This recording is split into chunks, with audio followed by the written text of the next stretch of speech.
दंभो दर्पोऽभिमानश्च क्रोधा पारुष्यमेव च अज्ञानं चाभिजातस्य पार्थ सम्पदमासुरीम् दैवी सम्पद्विमोक्षाय निबन्धायासुरीमता मा शुचः सम्पदं दैवीम् अभिजातोऽसि पाण्डव द्वौ भूत सर्वो लोकेऽस्मिन् दैवयासुरैव च दैवो विस्तरशा प्रोक्तः आसुरं पार्थ मे शृणु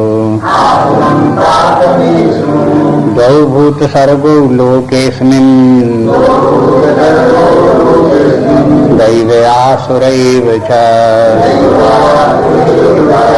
दैवो विस्तरशः प्रोक्ता आसुरं पार्थ मे शृणु।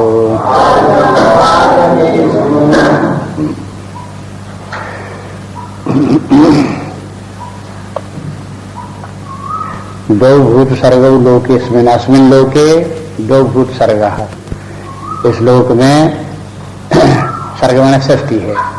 दो प्रकार के प्राणी संसार में हैं, दैव आसुरीय विषय। एक दैवी संपत्ति के हैं और दूसरी आप आसुरी संपत्ति के हैं।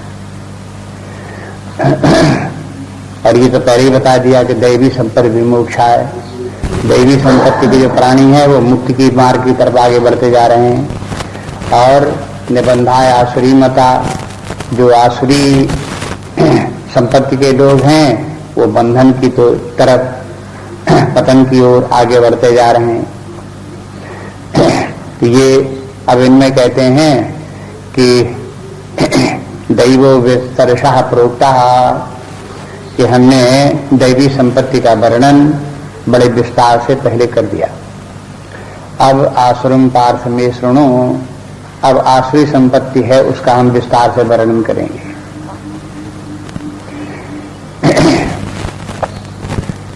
अध्याय का प्रारंभ इस बात से हुआ कि एक आसुरी संपत्ति है और एक दैवी संपत्ति है। इन दोनों का के लक्षण बताते चले आ रहे हैं। दैवी संपत्ति के लोग हैं, उनके बहुत से सद्गुण जो हैं उनके बता दिए। आसुरी संपत्ति का प्रारंभ किया तो उसमें भी थोड़े चार छह बता दिए, दुर्गुण है उनमें। ये आसुरी संपत्ति और दैवी संपत्ति जो है वो हो, ये स्मरण रखना चाहिए कि व्यक्ति का स्वभाव है। दैवी संपत्ति और कुछ नहीं है, व्यक्ति का सुंदर स्वभाव है। आसुरी संपत्ति क्या है? व्यक्ति का मलिन स्वभाव है। स्वभाव के माने क्या है? कारण शरीर की जैसी उसकी वासना है वैसी उसका स्वभाव है। कारण शरीर की वासनाएं दो भागों में बांटते, एक सत्वगुणी, दूसरी रजस और तमस। रजस और तमस मिला करके तो व्यक्ति आसुरी स्वभाव का हो जाता है। जब सत्वगुण प्रधान होता है तब उसकी दैवी संपत्ति होती है।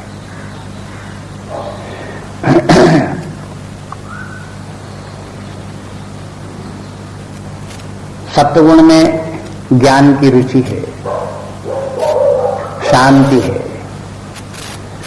अंतर्मुखी प्रवृत्ति है, वैराग्य भाव है, उदारता है।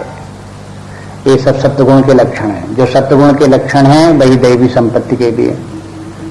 अभी इतने दैवी संपत्ति के लक्षण बताए, उनको देखो सत्वगुणी व्यक्ति में ही होंगे। रजोगुणी व्यक्तियों में कामना है, कर्म है,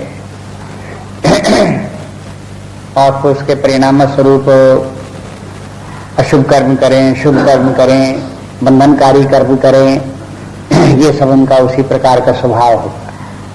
अथवा कर्म न भी करें, तमोगुणी स्वभाव के हों, तो या आसुरी स्वभाव के लोग, तमोगुणी के जब अधिक तमोगुण ज्यादा होगा तब राक्षसी स्वभाव के होंगे और कुछ करना नहीं चाहेंगे, कुछ जो है सोचना विचारना भी नहीं चाहेंगे, उसमें कोई उनकी रुचि ही नहीं होगी। इसलिए यह जो तामसी स्वभाव के व्यक्ति हैं वो घोर आसुरी स्वभाव के हैं। यदि उनमें रजोगुण की प्रधानता हुई तो फिर वे राक्षसी स्वभाव नहीं तो आसुरी स्वभाव होगा, असुर होंगे वे इंद्रिय भोगों में मग्न रहेंगे, अपने ही कामनाओं से को पूर्ण करने में लगे रहेंगे और दूसरे के हितानहित का विचार भी नहीं करेंगे। तो ये रजोगुणी स्वभाव व्यक्ति का है, उसके कारण ऐसा होता है। रजोगुणी व्यक्ति के स्वभाव को और तमोगुणी व्यक्ति के स्वभाव को ज्ञान की रुचि नहीं होती, ज्ञान में रुचि किसी की नहीं। कर्म की रुचि रजोगुणी स्वभाव के व्यक्ति में जरूर है, लेकिन तमोगुणी स्वभाव के व्यक्ति में कर्म में भी रुचि नहीं है।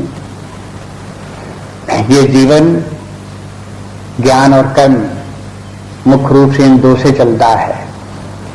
वैसे तो 3 तत्व माने गए हैं जीवन का संचालन करने वाले, उसमें एक विल भी है। विल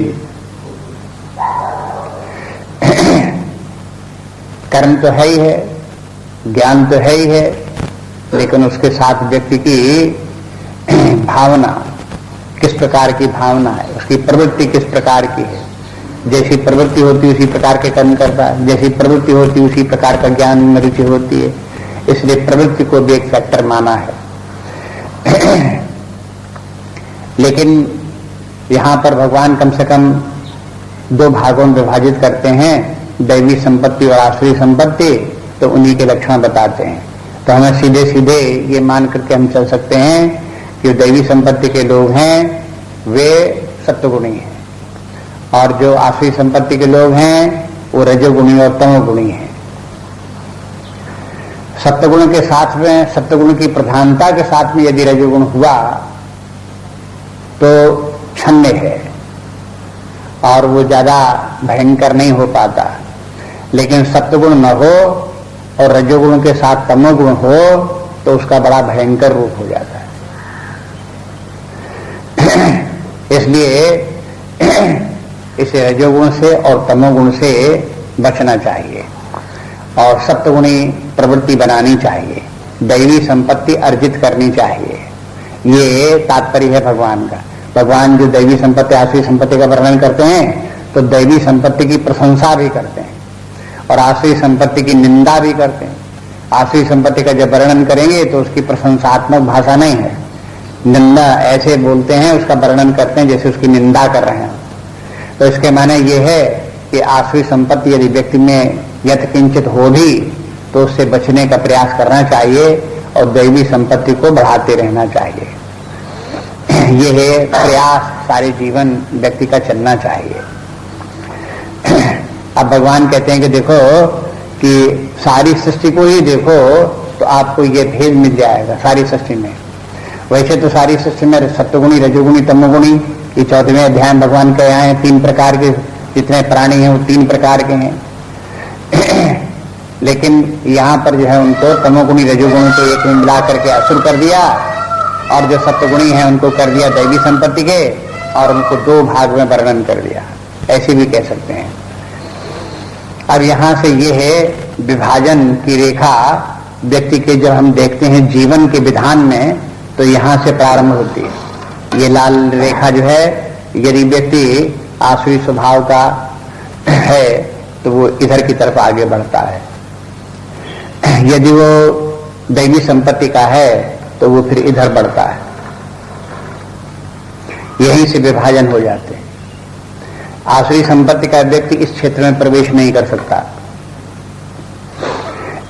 और जो दैवी संपत्ति का व्यक्ति है वो इस क्षेत्र में प्रवेश करना पसंद नहीं करता। आसुरी संपत्ति का व्यक्ति इसमें प्रवेश ही नहीं कर सकता, लेकिन दैवी संपत्ति का व्यक्ति जो है इस मार्ग में इधर की तरफ अधर्म और पाप और दुख के क्षेत्र में जाना पसंद नहीं करता। ये अंतर इस प्रकार का है। अभी कहते हैं इस प्रकार सृष्टि में दो प्रकार का विभाजन, दो प्रकार के प्राणियों का, मनुष्यों का विभाजन इस प्रकार से हो गया। लोके अस्मिन, अस्मिन लोके के माने ये भी कह सकते हैं अस्मिन मनुष्य लोके।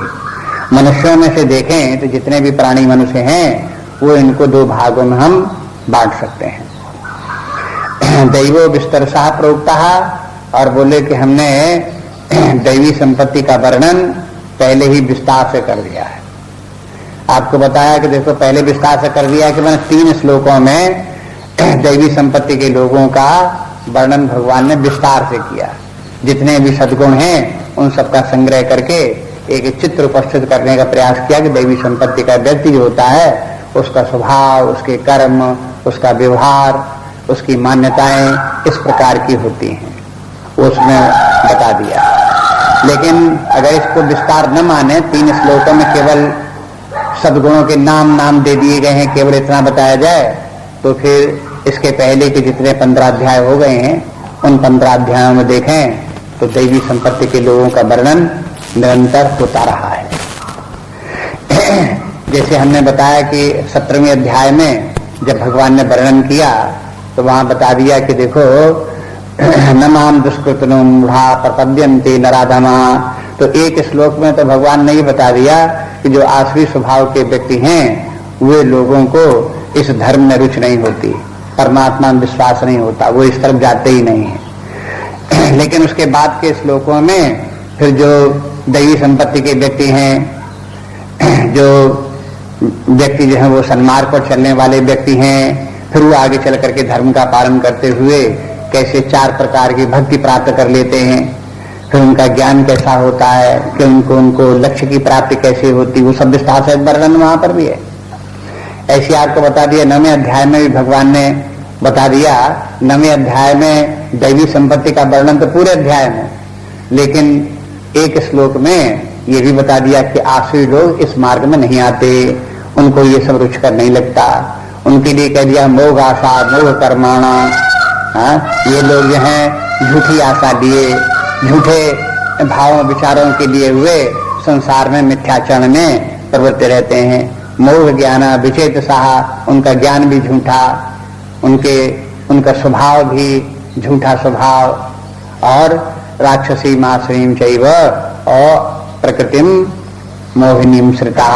ये है आश्रित स्वभाव के व्यक्ति जो है, ये राक्षसी स्वभाव आश्रित स्वभाव के हैं और संसार में मोह जाल में पड़े हुए, मोह जाल के माने अज्ञान में पड़े हुए, अज्ञान में पड़े हुए अपना जीवन भटकते हुए अपना जीवन व्यतीत करते हैं। तो इस प्रकार से देखते हैं कि वहाँ जगह जगह संक्षेप में तो आश्री और राक्षसी स्वभावों का वर्णन किया और दैवी संपत्ति का विस्तार से बहुत वर्णन होता ही चला रहा है।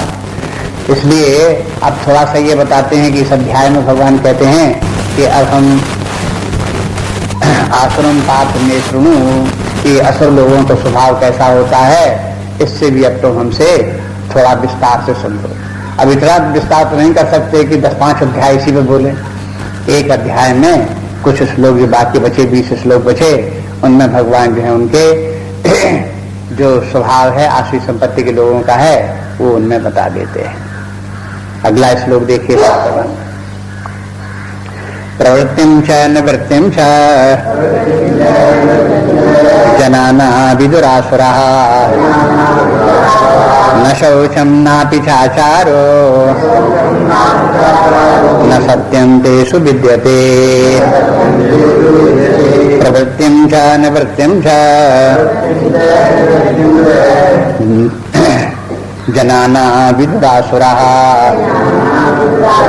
न शौचं नापि चाचारो न सत्यं तेषु विद्यते।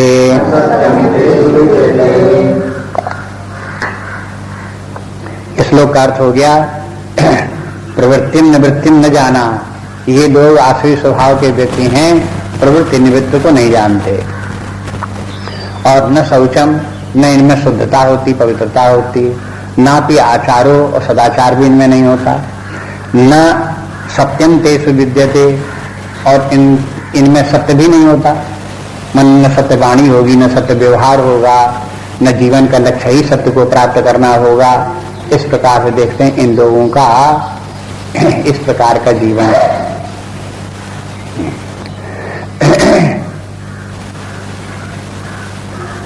पहले तो इसमें इस श्लोक में भगवान ने ये बता दिया कि आसुरी स्वभाव के व्यक्ति किस प्रकार के होते हैं। इसमें कुछ उनके जो है वो जो दुर्गुण हैं, जो कमियां हैं, उनको बता देते हैं।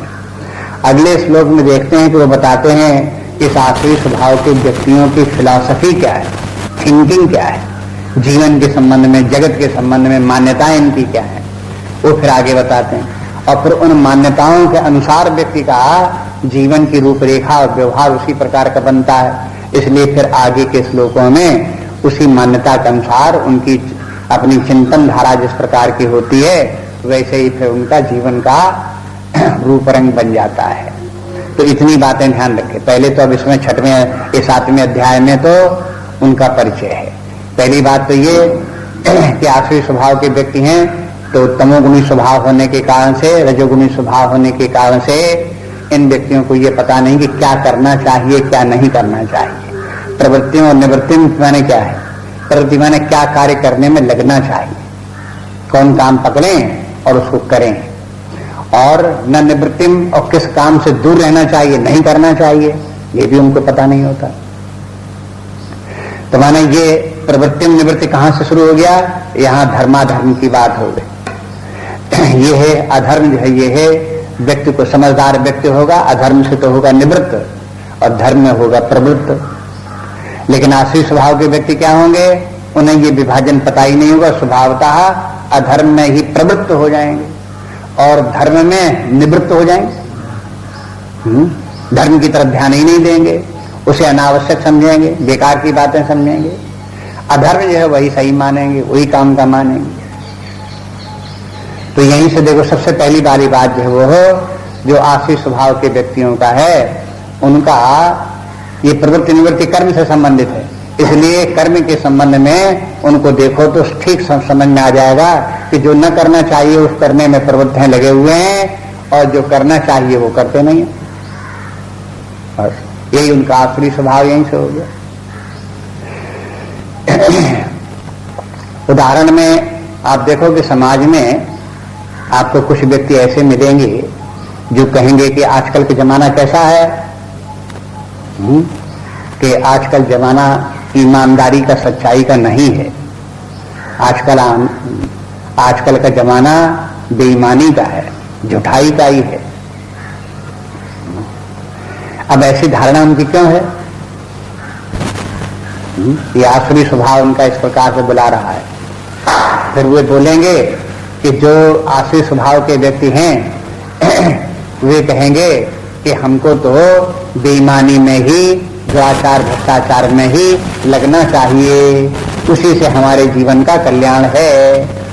और अगर हम भ्रष्टाचार में प्रवृत्त नहीं हुए तो जिंदगी में कुछ कर ही नहीं पाएंगे। अगर जिंदगी में कुछ करना चाहते हैं तो हमें भ्रष्टाचार दुराचार में ही पड़ना चाहिए। अब देखो भगवान क्या कहते हैं, शास्त्र क्या कहते हैं? कहते हैं कि उनको जो ऐसी विपरीत बुद्धि है उनकी रजोगुणी कारण से है, तमोगुण के कारण से। आसुरी स्वभाव उनका ऐसा है, जिस व्यक्ति का जैसा स्वभाव होता है वैसी उसकी धारणाएं, उसका चिंतन, फिलॉसफी वैसी होती है और फिर उसी प्रकार का जीवन जीता है। इतनी बात। सब लोगों के स्वभाव तमोगुणी नहीं है, सबके सत्वगुणी नहीं है। इसलिए सबके स्वभाव अलग अलग हैं। सबके स्वभाव अलग अलग होने के कारण सबकी धारणाएं जीवन के संबंध में अलग अलग प्रकार की हैं। जिसकी जिस प्रकार के जीवन की, जगत की, ईश्वर इत्यादि के संबंध में धारणाएं जैसी हैं वैसे ही फिर उनका व्यवहार है, वैसे ही उनका आचरण है, वैसे ही उनका जीवन है। और फिर उसके अनुसार ही उनके परिणाम है, सुख दुख परिणाम, बंधन मुक्ति, ये सब परिणाम भी उसी के अनुसार हैं। इसलिए जब ये कहते हैं कि न जाना प्रवृत्तिम च निवृत्तिम च, तो इसके माने जो जानता है प्रवृत्ति और निवृत्ति को वो तो हो गया दैवी संपत्ति का, और जो नहीं जानता है वो आसुरी संपत्ति का हो गया। अब ये कहते थे, फिर आगे कहते हैं कि दूसरी बात ये है कि इनमें न शुद्धता होती है, न सदाचार होता है और न सत्य का व्यवहार होता है। अब देखो भगवान ने इन तीन बातों को एक साथ रखा कि माने इनका जीवन, इनका व्यवहार जीवन जो सत्य का नहीं होता, मैंने सत्य से इनका संबंध नहीं होता। अगर कोई ये कहता है कि आज का जमाना भ्रष्टाचार का जमाना है, तो एक तो निर्लज्ज है। तो निर्लज्जता जो है क्या सूचित करती है कि वो दैवी संपत्ति उसमें नहीं है। दैवी संपत्ति होती तो उसमें ही होती, और ऐसी बात बोलने में उसे लज्जा लगती, तो दैवी संपत्ति तो है नहीं, आसुरी संपत्ति का व्यक्ति है, इसीलिए वो इस प्रकार का बोल रहा है। फिर जब वो इस प्रकार का बोलता है तो ये भी कहता है कि भ्रष्टाचार का जमाना है, दुराचार का जमाना है, तो ये क्या सच्चाई के रास्ते थोड़े हैं? उसमें तो फिर उसको झूठाई बोलनी पड़ेगी, झूठा व्यवहार करना पड़ेगा। कहीं किसी सरकारी दफ्तर में कोई व्यक्ति गया और कहा, एप्लीकेशन दी या कुछ काम अपना उसने कराने के लिए वहां पहुंचा, तो वहां का भ्रष्टाचारी जो कार्य करने वाला व्यक्ति वो क्या कहेगा, ये तुम्हारा काम हो ही नहीं सकता, तुम्हारा बिल्कुल गलत काम हो ही नहीं सकता, चाहे जितना नियम से हो, चाहे जितना ठीक हो ही नहीं सकता, गलत बिल्कुल। अब जब वो कहे कि नहीं नहीं हो सकता है, आप हमारी मदद करो, कुछ करो, तो क्या मदद क्या करें? ऐसी थोड़े हो जाएगा। हमें तमाम लोगों को अब ऊपर तक साधना पड़ेगा। अभी देखो झूठ, अब झूठ का बवंडर बन रहा है, चारों तरफ से झूठ झूठ झूठ, मैंने सत्य के लिए कोई ठिकाने नहीं माना। अब देखो कि ये कुछ साल पहले की बात है, तो समाज में ऐसा होता था कि जहां सरकारी दफ्तरों में किसी व्यक्ति का अपना काम हो गया, तो वो जो व्यक्ति होता था कुछ न कुछ उसको जो है टिप दे देता था, कि देखो आपके कृपा से हमारा काम सही हो गया, तो उसको दे दिया। लेकिन वो काम अपने प्रोसेस से होता था, अपने ढंग से होता था, अपनी सच्चाई से होता था, लेकिन देने वाला व्यक्ति उसको पुरस्कार के रूप में दे जाता था।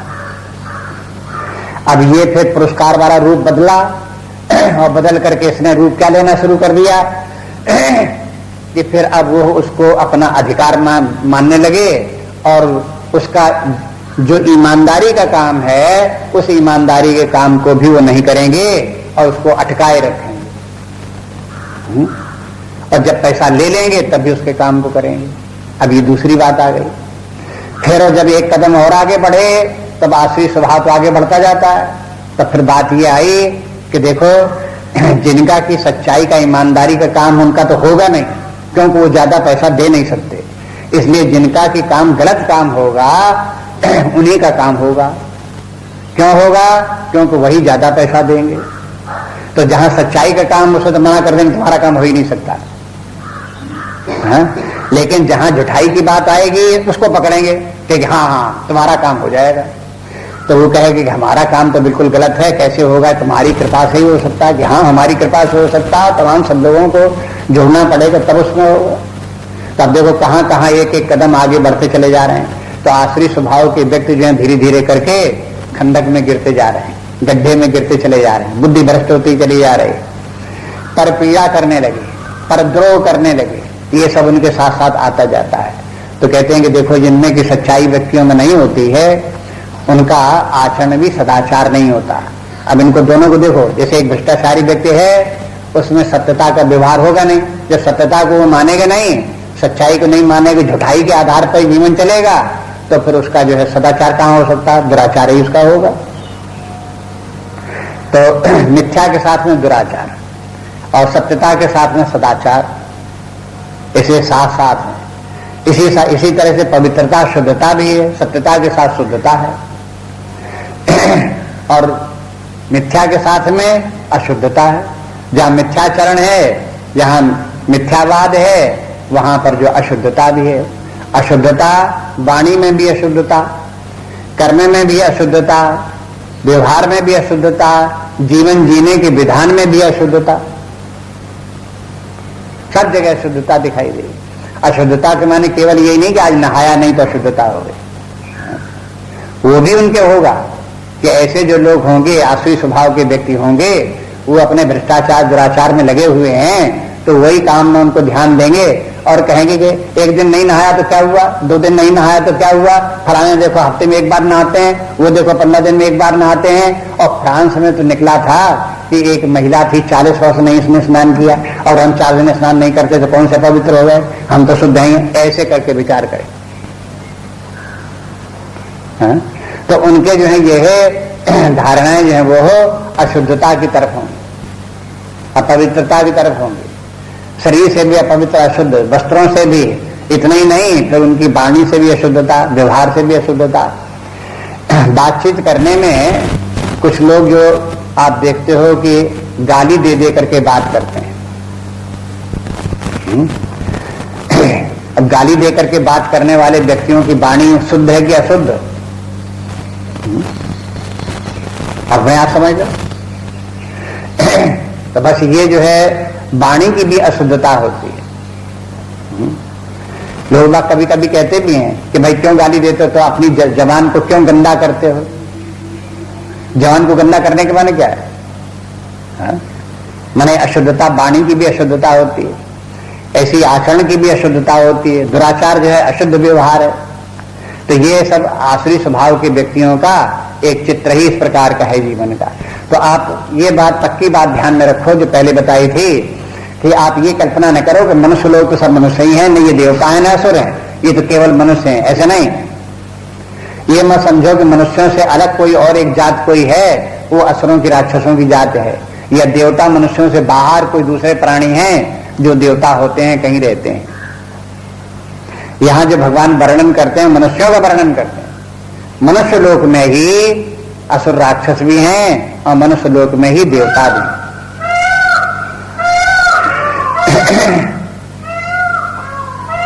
दोनों का चित्र जो है मनुष्यों का ही है। एक मनुष्य का एक उज्जवल स्वरूप है और एक मलिन स्वरूप है। जो मलिन स्वरूप व्यक्ति का है वो असुर है, राक्षस है। जिसका उज्जवल स्वरूप है जीवन का, वो जो है दैवी संपत्ति का है। इसलिए ये भी इसमें देखो कि उनका व्यवहार किस प्रकार का होगा। ये 3 बातें बता करके बता दिया कि पहले में तो ये बताया कि कहाँ प्रवृत्ति कहाँ निवृत्ति उनको पता नहीं होती है। तो होता क्या है कि उनको प्रवृत्ति होनी चाहिए सत्य में, प्रवृत्ति होनी चाहिए सदाचार में, प्रवृत्ति होनी चाहिए शुद्धता में। वहां होती नहीं प्रवृत्ति उनकी, वहां तो होगी निवृत्ति। और जहां निवृत्ति होनी चाहिए असत्यता से, वहां निवृत्ति नहीं होगी, वहां हो जाएगी उनकी प्रवृत्ति। असत्य का सहारा नहीं लेना चाहिए तो वही असत्य का ही सहारा लेंगे। दुराचार का जीवन नहीं जीना चाहिए लेकिन दुराचार का ही जीवन जिएंगे। वाणी आदि की अशुद्धता नहीं होनी चाहिए लेकिन वो वाणी आदि की अशुद्धता ही रखेंगे। ये रूप हो गया जीवन। अब एक बात और भी ध्यान में रखते हैं कि हर व्यक्ति इसके साथ साथ इंट्रोस्पेक्शन करता है। जब ये सबको शास्त्र में पढ़ता है, देखता है, तो उसके बाद अपने आप को देखता है कि इनमें भगवान जैसा वर्णन कर रहे हैं, इसमें हमारे अंदर आसुरी स्वभाव कितना है, हमारे अंदर दैवी स्वभाव कितना है। वो अपने आप को देखे और वहां पर जहां जहां आसुरी स्वभाव के लक्षण दिखाई दें उनसे सावधान रहे, उनसे बचने की कोशिश करे। जो दैवी संपत्ति है वो जहां जितने गुण हो उनको बढ़ाने की कोशिश करे। अगर नहीं है तो उनको अपने आप अपने अंदर लाने का उनका प्रयास करे। ये कहने का तात्पर्य इस प्रकार से है। अगला श्लोक देखिए। असत्यम अप्रतिष्ठन्ते जगदाहुरनीश्वरम् अपरस्पर संभूतम् किमन्यत् काम हेतुकम्। असत्यम अप्रतिष्ठन्ते जगदाहुरनीश्वरम् अपरस्पर संभूतम् किमन्यत् काम हेतुकम्।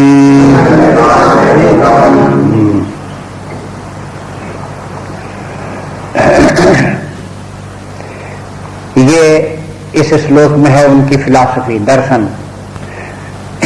एक दार्शनिक ने लिखा कि संसार में जितने व्यक्ति हैं एवरीबडी इज फिलॉसफर। ये बात दूसरी है कि some philosophy is good and the other philosophy is bad. Philosophy सबकी है। फिलॉसफी जीवन के संबंध में चिंतन, धारणाएं, मान्यताएं हर व्यक्ति की कुछ न कुछ होती ही हैं, और जो उसकी मान्यताएं होती हैं वो उसकी फिलॉसफी कहलाती है, उसका दर्शन कहलाता है। इसलिए आप जब दर्शन शास्त्र को पढ़ेंगे या देखेंगे तो उसमें चारवाक दर्शन से लेकर के अद्वैत वेदांत दर्शन तक की अनेक 50 मंजिलें हैं, इतने प्रकारांतर भेद हैं। सबसे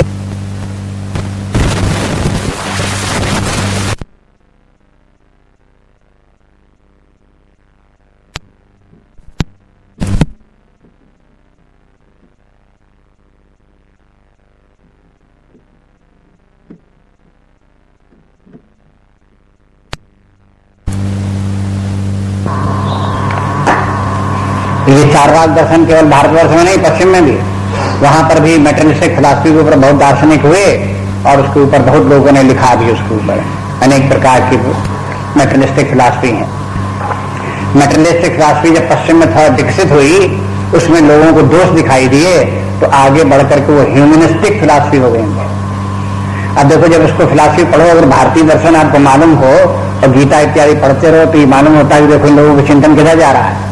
जो मेटेरियलिस्टिक फिलॉसफी के थे वो आसुरी स्वभाव का उसमें निरूपण किया गया था कि आसुरी स्वभाव यही जीवन का सबसे सुंदर रूप है, इसी में सबसे ज्यादा सुख है।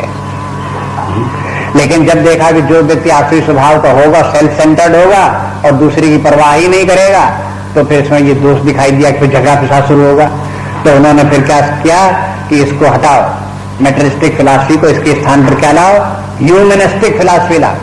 अब ह्यूमनिस्टिक फिलॉसफी में क्या होगा है कि भाई दूसरे व्यक्ति के साथ ऐसा व्यवहार करो कि वो भी मनुष्य है, तुम भी मनुष्य हो, उसके साथ ऐसा व्यवहार न करो कि जो ऐसे ही विवाद तुम्हारे साथ हो तो तुमको खराब लगे, दुख लगे। अब देखो यहां से मेटेरियलिस्टिक फिलॉसफी थोड़ा आगे बढ़ती ऊपर होने लगी। ऐसे ही भारतवर्ष में देखते हैं चारवाक दर्शन जो था वो भी चारवाक दर्शन को 2 भागों में बांट दिया गया। एक चारवाक दर्शन जो है अनस्किल्ड मेटेरियलिस्टिक फिलॉसफी और दूसरी स्किल्ड मेटेरियलिस्टिक फिलॉसफी, इन 2 भागों में बांट दिया गया। स्किल्ड अनस्किल्ड नाम रखे गए। अनस्किल्ड के माने है जहां विचार करने में कोई बुद्धि का कोई प्रयोग नहीं किया गया, जो जिस व्यक्ति को जो अच्छा लगता है वही करे तो वो भौतिकवादी हो गया, चारवाक सिद्धांत हो गया। लेकिन जब कुछ विचार करके करे कि भाई हम जो कुछ कर रहे हैं इसमें अपनी हानि कहां तक है, क्या है, थोड़ा विचार शुरू हो जाए तो फिर वो स्किल्ड मेटेरियलिस्टिक फिलॉसफी हो गई। चारवाक दर्शन के ही श्लोक जो है वो आचार्यों ने जब उनकी फिलॉसफी को लिखा तो श्लोक बद्ध भी कर दिया, कुछ श्लोक भी बना दिए, कुछ सूत्र भी बना दिए। एक वात्स्यायन करके हो गए, उन्होंने चारवाक सूत्र लिखे। फिर और आगे जो माधवाचार्य वगैरह लोगों ने भारतीय दर्शन के विभिन्न संप्रदायों के ऊपर उन्होंने पुस्तकें लिखी, उनमें फिर उनके ऊपर श्लोक भी बना दिए। यावत जीवे सुखम जीवे ऋणम कृत्वा घृतं दजेत भस्मीभूतस्य देहस्य पुनरा जन्मम कुतः। यावत जीवे सुखम जीवे, जब तक जियो सुख से जियो, मौज में जियो। ऋणम कृत्वा घृतं दजेत माने उधार ले लो लेकिन घी पियो। अब आजकल तो खैर घी पीना नुकसानदायक हो सकता है, लेकिन पूर्व काल में घी कभी नुकसान नहीं करता था, इसलिए सबसे अच्छा खाना घी माना जाता था। घी जरूर खाओ। कहीं घी खाने के लिए तो बड़ा पैसा चाहिए, तो बोले कोई बात नहीं, उधार ले लो। उधार 1 बार ले लोगे, 2 बार ले लोगे, 4 बार ले लोगे तो फिर क्या होगा है कि फिर कोई देगा नहीं, कहीं न देगा तो एक गांव छोड़कर दूसरे गांव में चले जाओ, वहां उधार लेने लगो। उस गांव को छोड़ दो दूसरे गांव में चले जाओ, वहां उधार लेने लगो। है कोई ऐसा थोड़े कि तुम्हें एक ही इतना बड़ा दुनिया है, आपको एक ही गांव में रहो तो उधार ना आपको थोड़े दिनों के बाद मिले।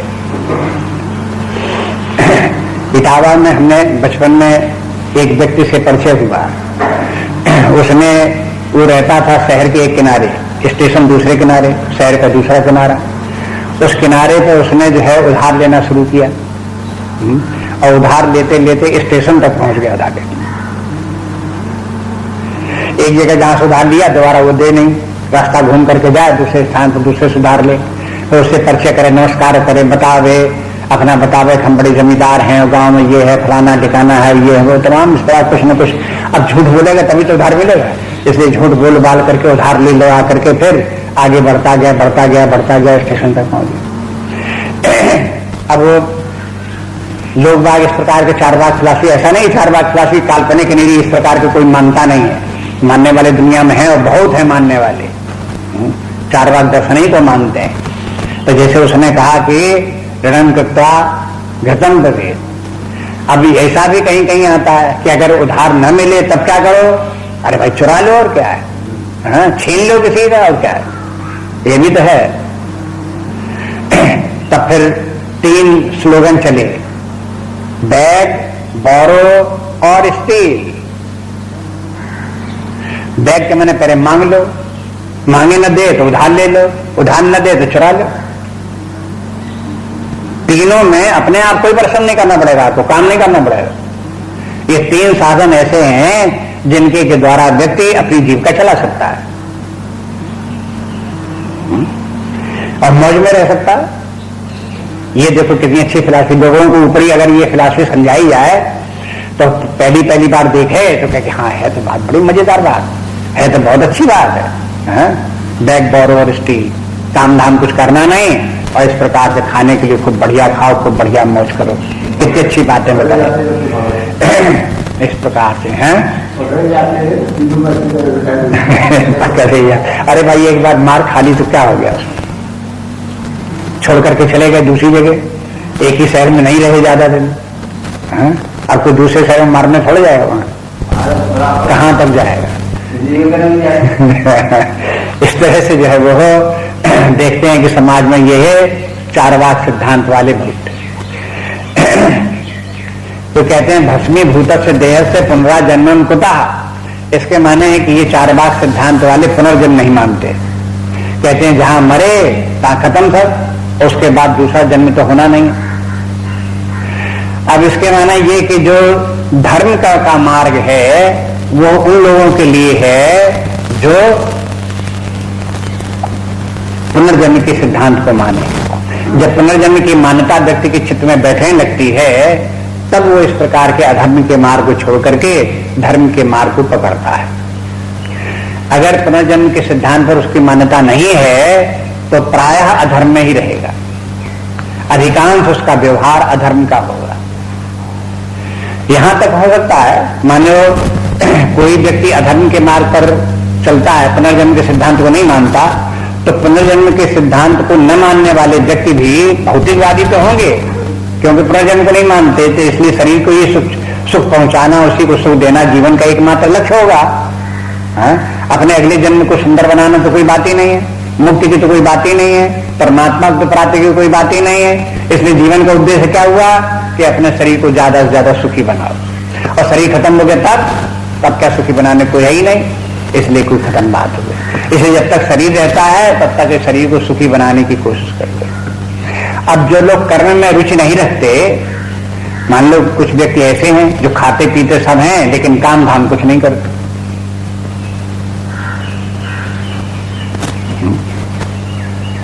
आप उनको किस श्रेणी में रखते हो? वो तमोगुणी स्वभाव के व्यक्ति हैं, और तमोगुणी स्वभाव के व्यक्ति आसुरी स्वभाव के व्यक्ति हैं। इसलिए कभी कभी व्यक्ति को पता भी नहीं चलता कि हम आसुरी स्वभाव के हैं, उसे लगेगा कि हम कोई गलत काम तो करते नहीं है, लेकिन अब वो चूंकि कर्म कर ही नहीं रहा है, निठल्ला बैठा हुआ है, यही उसका आसुरी स्वभाव। इसमें आसुरी स्वभाव क्या है? वो अन्य लोगों के द्वारा उत्पादन किया हुआ अन्न खा रहा है, शरीर में पहुंचा रहा है, लेकिन शरीर को के द्वारा, कर्म के द्वारा उस समाज के लिए उसके बदले में कुछ कर नहीं रहा। अब वो कहता है कि हम किसी का छीनते थोड़े हैं, किसी का उधार थोड़ी लेते हैं, किसी का दिया हुआ थोड़े खाते हैं। हमारे पूर्वज लोग हमको धर गए खाने के लिए, हमारे पास घर में खूब है तो अपने हम खाते हैं, अपने ही तो खाते हैं, हम तो चोरी तो नहीं करते किसी की। अब देखो उनका तर्क, ये जो ये कहते हैं कि हम चोरी नहीं करते किसी की, अपने आप अपना खाते हैं, ये उनका कुतर्क। अगर ज्यादा कठोरता से व्यवहार किया जाए तो उनसे कहें कि भाई तुम्हारे पूर्वज जो लोग जो है वो हो, तुमको को गेहूं, चना, दाल, सब्जी ये तो तुम्हें धर नहीं गए कि तुम हमेशा ये बनी रही हो, तुम खाते ही रहना। धर तो गए रुपए, और रुपए धर गए, रुपए तुम खाते रहो अपने, चाहे बैंक में धरे रहो चाहे ऐसे धरे रहो, वही खाते रहो। ब्याज में जो पैसा मिलता पैसे ही खा लो, वो थोड़ी खा लो। तुमको तो उसको देना पड़ेगा, देने के बदले में लेना पड़ेगा कहीं कुछ समाज से। हर साल उत्पन्न किया हुआ गल्ला लेना पड़ेगा, दाल लेनी पड़ेगी, सब्जी लेनी पड़ेगी, जो लेनी पड़ेगी खाओगे तो तुम वही। इसलिए तुमने किसका खाया? तुमने समाज का खाया। जिस समाज का तुमने खाया उसको समाज के बदले में दिया क्या? कि हमने बदले में पैसा दिया। अरे तुमने पैसा दिया, उसके बदले में पैसे के स्थान पर कुछ तुम शरीर के द्वारा कुछ काम भी किया तुमने। अगर यही कल्पना कर लो कि संसार में जितने भी व्यक्ति हैं अन्न उत्पादन कोई न करें, काम कोई न करें, और सब अपना अपना पैसा खाएं, तो कहां से आए उनको खाने को? इसलिए विचारहीनता की दशा में व्यक्ति जो है वो आसुरी स्वभाव का हो जाता है, और यही विचारहीनता की स्थिति जो वो हो व्यक्ति को चारवाक सिद्धांत या मेटेरियलिस्टिक फिलॉसफी उसमें प्रवृत्त कर देता है, और वो एक प्रकार से अच्छी लगती है व्यक्ति को। तो जब इस प्रकार से बताया उन्होंने यानी इसके संबंध में कि इन लोगों का दर्शन, विचार, चिंतन इस प्रकार का होता है, उसी का वर्णन भगवान भी यहाँ इस श्लोक में करते हैं कि देखो ये चारवाक सिद्धांत वाले होते हैं, मेटेरियलिस्टिक फिलॉसफी इनकी होती है। उसी के अपने ढंग से भगवान ने उनका वर्णन किया। जब भी भगवान ये कहते हैं कि देखो असत्यम अप्रतिष्ठम ते जगत, जगत के संबंध में उनकी फिलॉसफी क्या है? जगत के संबंध में कहते हैं असत्यम अप्रतिष्ठम। जगत असत्यम ये नहीं कहते जगत असत्य है, ये कहते हैं कि जगत का जो आधार है वो हो कोई सत्यत्व नहीं है, परमात्मा परमात्मा नहीं है, कोई निश्चित आधार जगत का नहीं है। अप्रतिष्ठम, इस जगत की प्रतिष्ठा कोई दूसरी नहीं है। जगत माने जगत अपने आप से अपने आप स्थित है। जैसा जगत है ये अपने आप बना हुआ, सदा से ऐसे चला रहा, सदा ऐसे ही बना रहेगा। इस जगत का संचालन कौन कर रहा है? कि कोई नहीं कर रहा है, अपने आप चल रहा है। अब ये तो व्यक्ति को, एक साधारण व्यक्ति की जो बुद्धि, मंद बुद्धि का व्यक्ति है, उसको तो कोई व्यक्ति समझा ले जाए कि हाँ बात तो ठीक लगती है, जगत हमेशा ऐसे ही दिखाई देता है, तो ऐसे ही चला रहा होगा, हमेशा ऐसे ही बना रहेगा। अगर कोई कहे कि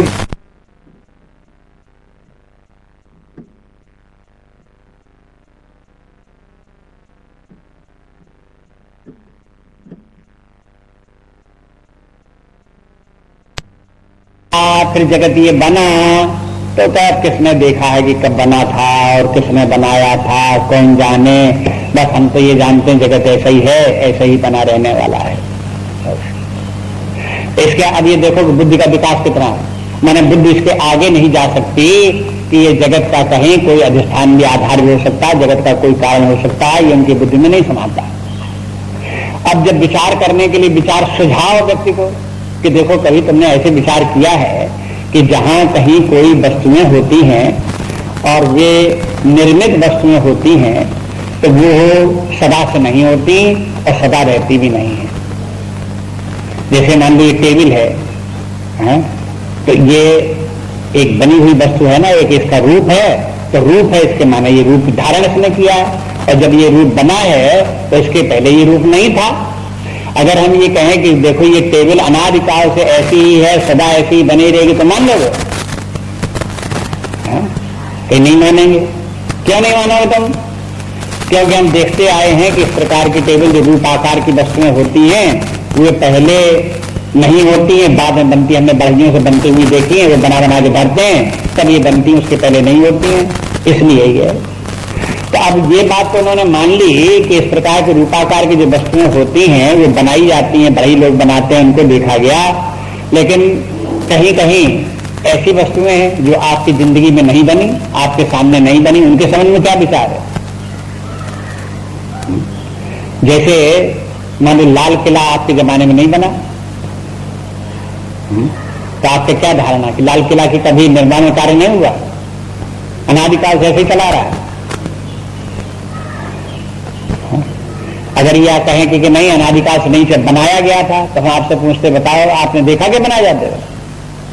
कहीं हमने बनते तो नहीं देखा है, लेकिन इमारतें जितनी होती हैं वो सब बनाई जाती हैं। लाल किला भी एक इमारत है, इसके माने वो भी जरूर कभी न कभी बनाया गया होगा। इसके माने जब विचार करो तो आपकी बुद्धि धीरे धीरे करके खुलती है और जो सही बात है वो मानने को तैयार होने लगती है। जब इस प्रकार की ये सब वस्तुएं संसार की बनती हुई आपको दिखाई देती हैं, क्यों बनती दिखाई देती हैं? क्योंकि इनके रूपाकार हैं, इसलिए ये सब बनी है। तो इसी प्रकार से जब और आगे विचार करो तो जितने भी आकार हैं, जैसे पृथ्वी का भी एक रूप है, सूर्य का भी एक रूप है, चंद्र तारों का भी रूप है, इसलिए इसके माने ये रूपों की भी कभी न कभी उत्पत्ति हुई है, कभी न कभी ये बने हैं। जब बने हैं तो इनका कारण क्या था, किससे ये बने हैं, तब वहां बात आती है। तो अब ये जिनकी की बुद्धि मोटी बुद्धि है, रजोगुणी स्वभाव के हैं, तमोगुणी स्वभाव के हैं, उनकी बुद्धि काम नहीं करती, उनको ये सब बातें समझ में नहीं आती। उनको जितनी बात समझ में आती, जगत ऐसे ही रहने वाला है, ऐसे ही रहा, हमेशा से ऐसे ही रहा, बस कदम भाग। जगत के संबंध में उनकी फिलॉसफी हो गई। दूसरे दार्शनिक जो है इस प्रकार के हैं, जो जगत की उत्पत्ति को मानते हैं कि कभी जगत नहीं था, बाद में इसकी उत्पत्ति हुई और ये जगत चला आ रहा है। अब इसके संबंध में बहुत से दर्शन जब आप पढ़ो तो थोड़ा अंतर कर करके ये कुछ न कुछ बातें हैं। अब ये जब बात आती कि जगत कैसे बना, तब एक सिद्धांत ये है कि जगत तो बना नहीं, नाम रूपात्मक जगत जरूर है और जड़ जगत है, इसलिए बना नहीं है, अनादिकाल से ऐसे ही है, अनंत काल तक ऐसा रहेगा। लेकिन इस जगत का नियंता है, एक ईश्वर जरूर है जो इस जगत को चला रहा है। तो देखो जगत के चलाने के लिए, बनने के लिए दो प्रकार की शक्तियां होती हैं, एक रचना करने वाली शक्ति और एक इसको संचालन करने वाली शक्ति। तो कुछ लोग तो ये मान लेते हैं रचना करने वाली शक्ति तो कोई नहीं है, लेकिन इसके संचालन करने वाली शक्ति है। और कोई ऐसे भी होते हैं जो कहते हैं कि न इसके कोई चलाने वाला है और न कोई इसको रचने वाला है। तो एक तो चार्वाक सिद्धांत इसी प्रकार का है और दूसरा सिद्धांत इसी प्रकार का बौद्ध दर्शन का है, जैन दर्शन का है। इसलिए बौद्ध दर्शन जैन दर्शन को भी मैटरिस्टिक फिलॉसफी बोलते हैं। किसी सीमा तक मैटरिस्टिक फिलॉसफी है, क्योंकि उनके अनुसार भी ये जगत जो है वो जड़ जगत सदा इसी प्रकार से अनादिकाल से बना हुआ है, अनंत काल तक ऐसा ही बना रहेगा। ईश्वर सिद्धांत को भी नहीं मानते कि ईश्वर है जो इस जगत को चला रहा है। न बौद्ध लोग ईश्वर की सत्ता को माने, न जैन लोग ईश्वर की सत्ता को माने, ऐसे कोई ईश्वर नहीं है। इसलिए यहाँ पर भी कहते हैं कि जगत आहुर अनीश्वरम। अनीश्वरम मैंने वो क्या कहते हैं कि इस जगत का कोई ईश्वर नहीं, ईश्वर तो मैंने इसका कोई स्वामी नहीं, इसका कोई संचालक नहीं, ऐसा करके जगत जगत बिना ईश्वर का जगत है। तब देखो भौतिकवादी सिद्धांत भी इसमें आ गया, इसके बाद जैन दर्शन, बौद्ध दर्शन, वो भी सब आ गए। गीता कहीं न कहीं जितने भी दर्शन हैं अद्वैत वेदांत को छोड़ करके उन सब दर्शनों का कहीं न कहीं कुछ न किसी रूप में खंडन कर देता है। जब यहाँ बता दिया कि जो लोग ये अनीश्वरवादी हैं उनको अज्ञानी कह दिया कि देखो ये अज्ञानी होते हैं, और ये अज्ञानी होते हैं यही आसुरी स्वभाव के होते हैं, जो आसुरी स्वभाव के होते हैं वही ईश्वर की सत्ता का निषेध करते हैं। तो परिणाम क्या हुआ कि जो अनीश्वरवादी जितने भी दर्शन हैं वो सब दर्शन इसके अंतर्गत आ गए। भगवान ने सबका इनका खंडन कर दिया और बोले कि फिर ये जगत ये चल कैसे रहा है, ये प्राणी सब कैसे चल रहे हैं अगर ईश्वर कोई नहीं है, इनको गति देने वाला कौन है? तो बोले कि अपरस्पर संभूतम, ये अपरस्पर संभूतम है। अपरस्पर संभूतम को एक अजीब सा शब्द लगता है। अपरस्पर, परस्पर में एक दूसरे के साथ, अपरस्पर में एक दूसरे के साथ न हो, संभूतम में उत्पन्न हुआ तो उसको यहाँ पर अपरस्पर संभूतम के माने है जहाँ कार्य कारण संबंध न हो। वो ये भी मानते इस जगत में कार्य कारण संबंध कोई नहीं है, बस जगत ऐसी चल रहा है। अब अगर कोई कार्य कारण संबंध भी न माने तो फिर वो अवैज्ञानिक बात हो गई। विज्ञान के लोग कम से कम इतना तो मानते हैं इस जगत में जो कुछ हो रहा है उसके पीछे एक कार्य कारण नियम है। बिना कारण के कोई कार्य नहीं होता। अगर बिना कारण के कार्य होने लगे तो विज्ञान ही ठप हो जाए, अनुसंधान कार्य ही बंद हो जाए। जितने भी अपने इसमें संसार में जितने भी नियम प्रकृति के चल रहे हैं वो प्रकृति के नियम ही खत्म हो जाए। इसलिए जो है इस बात को उनकी समझ में नहीं आता। वो यही कहते हैं कि जगत तो बिना कार्य कारण नियम के ऐसे ही चल रहा है। इसके माने ये है कि कुछ लोग तो ऐसा मानते हैं कि ईश्वर जगत को चला रहा है, वही जगत को बनाता है, जगत को चलाता है। लेकिन कुछ लोग इस प्रकार के मानते हैं, कहते हैं कि जगत जो है वो अपने आप से कार्य कारण के नियम से चल रहा है। जो लोग कहते हैं कार्य कारण के नियम से चल रहा है, उन लोगों कौन है? ये लोग इसमें से जो है वो जैन और बौद्ध वही है, जो ईश्वरवादी नहीं है, ईश्वर के सिद्धांत को नहीं मानते हैं, सत्ता को नहीं मानते हैं। वो उनसे पूछो भाई जगत कैसे चल रहा है, तो कहते जगत अपने कार्य कारण से चल रहा है। कार्य कारण संबंध वो ही मान लेते हैं। तो जब वो कार्य कारण संबंध मान लेते हैं तो वो भी एक स्तर पर कार्य कारण संबंध तो कम से कम मानते हैं, लेकिन उससे भी नीचे के स्तर के व्यक्ति हैं जो कार्य कारण के नियम को भी नहीं मानते। उनको कहेंगे अपरस्पर संभूतम कि मन्यत काम है चुकम, और कहते हैं ये सारा जगत जो है ये है, इसमें सब में इसका उद्देश्य जीवन का क्या है? इसमें यहाँ जीवन में जो है ये है मनुष्य प्राणी पैदा हुए तो किस लिए पैदा हुए? तो आप देखो कि 4 पुरुषार्थों का नाम आता है, धर्म अर्थ काम और मोक्ष। उसको यहाँ जानना चाहिए। उनमें से जो काम है 4 पुरुषार्थों में से एक पुरुषार्थ है, उस पुरुषार्थ को ही एकमात्र पुरुषार्थ मानते हैं। चारों पुरुषार्थों को पुरुषार्थ नहीं मानते। काम के माने संकीर्ण अर्थ में काम नहीं, काम के माने कामना, जो अपने शरीर की रक्षा की कामना है, शरीर को स्वस्थ रखने की कामना है, शरीर को सुखी बनाने की कामना है, इंद्रियों को उनके उपभोग प्राप्त कराने की जो कामना है, बस इस कामना ही कामना के लिए जीवन है। ये कामनाएं जितनी हमारे अंदर उत्पन्न होती रहती हैं, वो कामनाएं हमारी पूर्ति होती रहें, तो बस जीवन का उद्देश्य पूरा हो गया। चार्वाक सिद्धांत के लोगों ने चार्वाक से कहा कि भाई देखो इन कामनाओं की पूर्ति करने में और इस प्रकार से भौतिकवादी दृष्टिकोण अपनाने में और इंद्रिय भोगों का शारीरिक सुख का जीवन जीने में तो अनेक परिणाम भी अच्छे नहीं है। शरीर रोगी हो जाता है, बुद्धि भ्रष्ट होती है और उसमें बहुत से दोष हैं, उन लोगों ने बताए। तो चार्वाक क्या कहते हैं? अरे भाई जो दोष हैं बने रहने दो, इसका जिसमें जो सुख है उस सुख को देखो, दुख की चिंता मत करो। क्यों? कि देखो अगर किसी की कथरी में चिड़िया हो जाते हैं तो कथरी ओढ़ना थोड़ी बंद कर देता है। कथरी जानते ना? कथरी में हाथ की सिली हुई एक चद्दर मोटी, इसको ओढ़ ली। सर्दियों में बोलते धोई नहीं जाती, तो धोई नहीं तो उसमें हो जाती थी चिड़िया हो जाते थे। चिड़िया हो गए तब वो जब ओढ़ लो तो वो काटते थे। जब काटते थे तब तक भाई सर्दी से बचने के लिए कथरी ओढ़ो कि चिड़ियों के डर की वजह से न ओढ़ो, सर्दी में पड़े रहो। तो कहा कि काटते हैं काटने दो, लेकिन अपनी कथरी ओढ़े रहो। इसी प्रकार दूसरा उदाहरण दिया कि भाई दुनिया में कोई धान के ऊपर जो भूसी होती है, उस भूसी के डर के ऊपर क्या चावल नहीं खाता? अरे उसमें से धान को कूटो और भूसी भूसी अलग कर दो, चावल चावल पका लो, अपने अपने खा लो। बस इसी प्रकार संसार में जितने भी भौतिक सुख हैं, उन भौतिक सुखों में जितने दुख हैं, उन दुखों को एक किनारे करो, उनसे बचने की कोशिश करो, और जो जो सुख है उनको सुखों को भोग लो। ये जीवन का उद्देश्य है। तो ये इस प्रकार से जो है ये है इनके जीवन का जो है पुरुषार्थ जो है वो काम ही एकमात्र पुरुषार्थ है।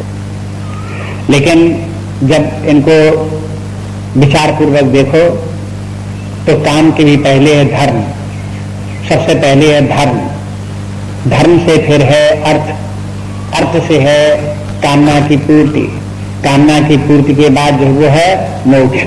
ये 4 पुरुषार्थ हैं, जिस क्रम से बताए गए हैं उसी क्रम से इनका क्रम भी है। पहले के जो 3 पुरुषार्थ हैं इनको कहते हैं अभ्युदय। जो चौथा पुरुषार्थ है उसे कहते हैं निःश्रेयस।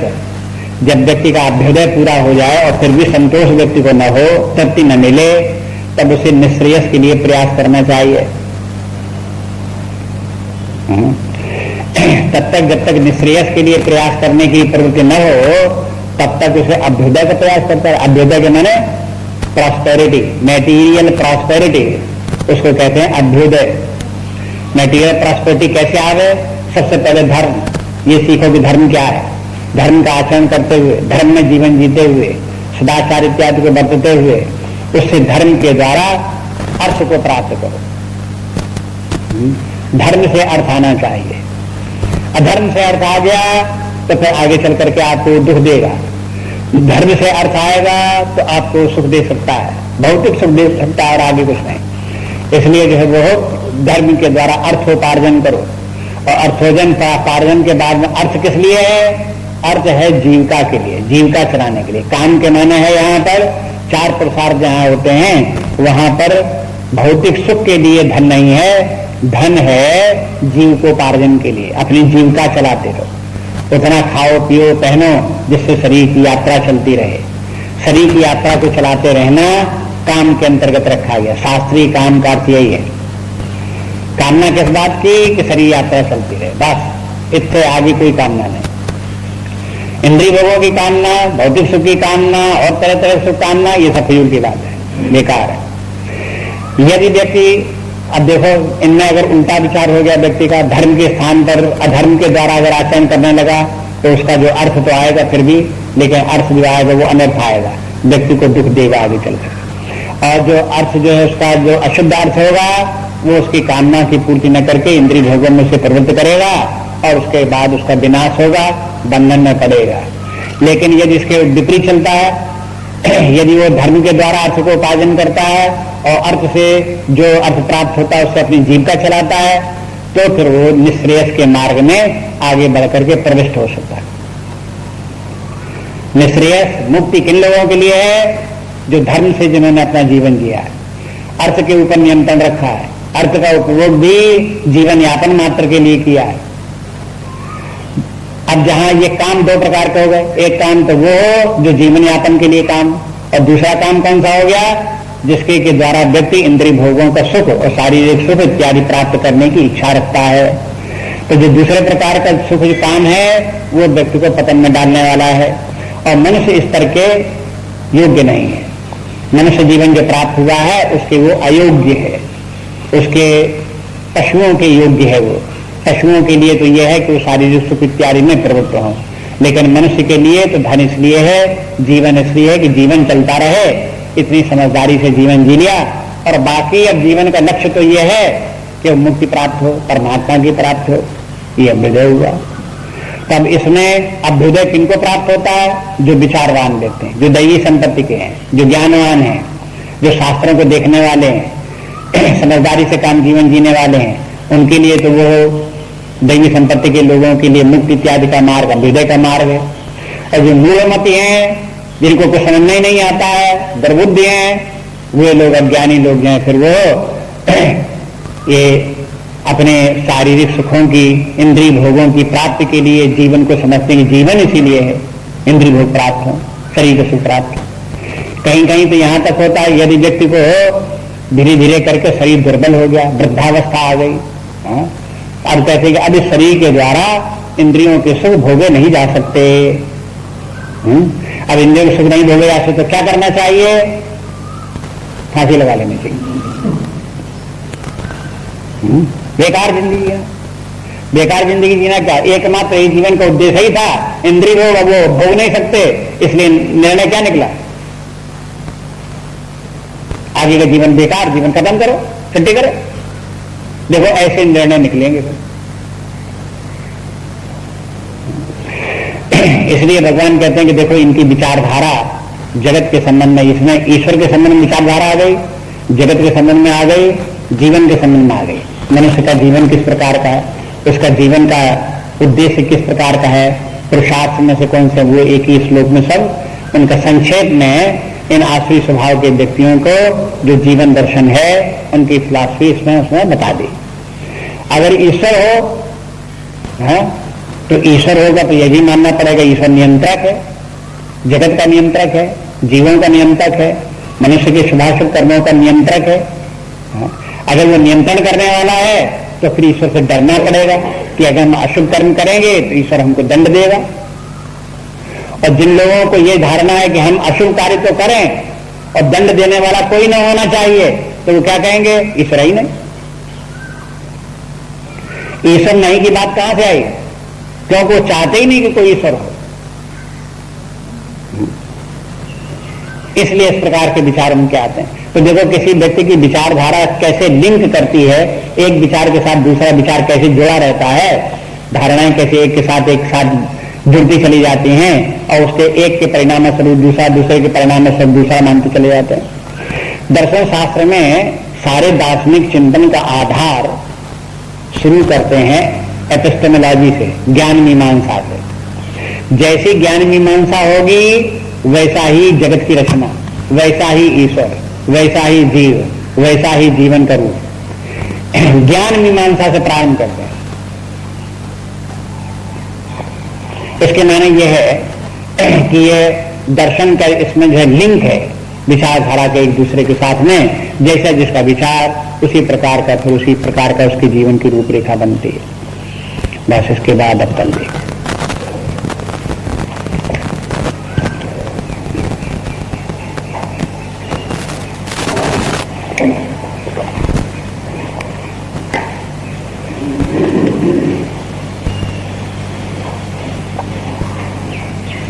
नान्या स्पृहा रघुपते वैष्णवीये सत्यं वदामि च भवान् अखिलान्तरात्मा भक्तिं प्रयच्छ रघुपुङ्गव निर्भराम्।